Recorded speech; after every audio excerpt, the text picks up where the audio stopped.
په دې مطمئن اوسېږئ چې د هلمند دفاع مطمئنه ده هلمند سکوت نه کوي ډېر ژر به تاسې د لاسه وتلي سیمې ټولې وګورئ چې موږ به دوباره بېرته در حاکمیت تر کنټرول لاندې راولو دغه وحشت چې زموږ پر عام ولس باندې خور سوی دی د دې وحشت لړۍ ته به موږ د پای ټکی کښېږدو زه تاسې ته ډاډ درکوم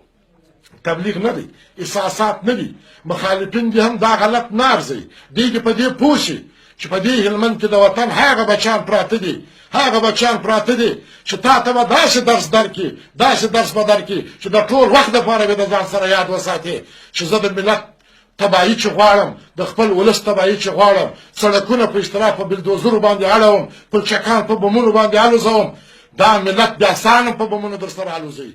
ته هغه څوک یې چې پلچکونو دښمن یې ته هغه څوک یې چې د سړکونو دښمن یې ته د کلینیکونو دښمن یې ته د انسانیت دښمن یې ته د شرافت دښمن یې ته د سولې دښمن یې ته د بربادۍ باعث یې ته د تباهۍ باعث یې ته د انسانیت د ازار او د عزت باعث یې ولې زه هغه څوک یم چې سړکونه جوړوم پلچکونه جوړوم او د خپل ملت په دفاع کې داسې سرباز یم داسې سر در سره بازم چې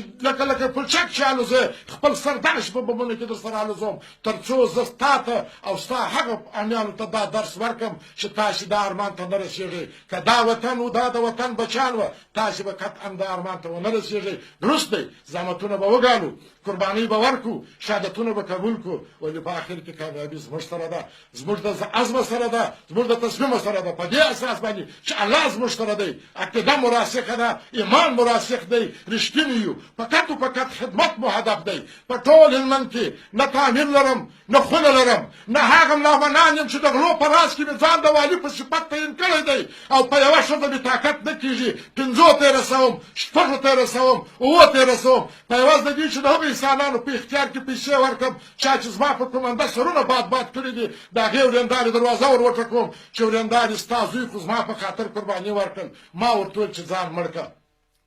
او دی په اصطلاح باندې شوق زور ورباندې کوي په شپېته لکه په 50 لکه ګایه په کلایګس کې غواړي میاشتې نه یې ورسره تېره کړې بیا په نوزاد کې بله غوښتي ولې د خدای د قهره وبېرېږه ولې د ملت په وینو کې خوشبختي لټوې انسانه ته به د دې ملت د قهر سره حتما مخامخ کېږې دا د هلمند خلک به د دې شاهدان وي چې ته به د دې قهر سره مخامخ کېږې ته نور د هلمندیانو په وینو باندې هېڅ نوش ته دوام نشي ورکولی او نه په کټو په اسحاق آباد کې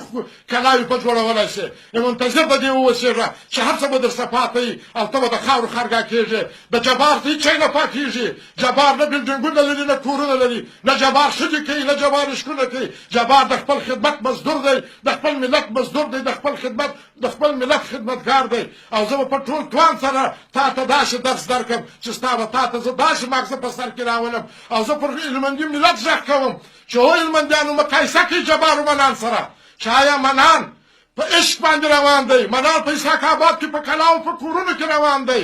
ولې جبار کلا چیرې ده د جبار عشقونه چیرې دي جبار ستاسې په دفاع کې ولاړ دی نو که چیرې حقیقت دا وي دا حق دی حق خدای دی راځئ راودانګئ راسئ زما بازو سئ راسئ د پردیو دغه ارمانونه خاورې سره خاورې کړو دغه 15 لنډغر مزدوران چې دلته راغلي دي دې ته داسې درس ورکړئ چې د ټول عمر دپاره بیا بل لنډغر ځان ته حق ورنه کړي چې د دې ملت د تباهۍ باعث وګرځېږي ومن الله توفیق ستاسې د هلمندیانو د ښه سوکالۍ په هیله او د لوی پاک او بخښونکي خدای باندې د باور او د توکل په هیله باندې پر هغه مې توکل دی میدان ګټم ګټلی مې دی ګټلی مې مطمئن اوسېږي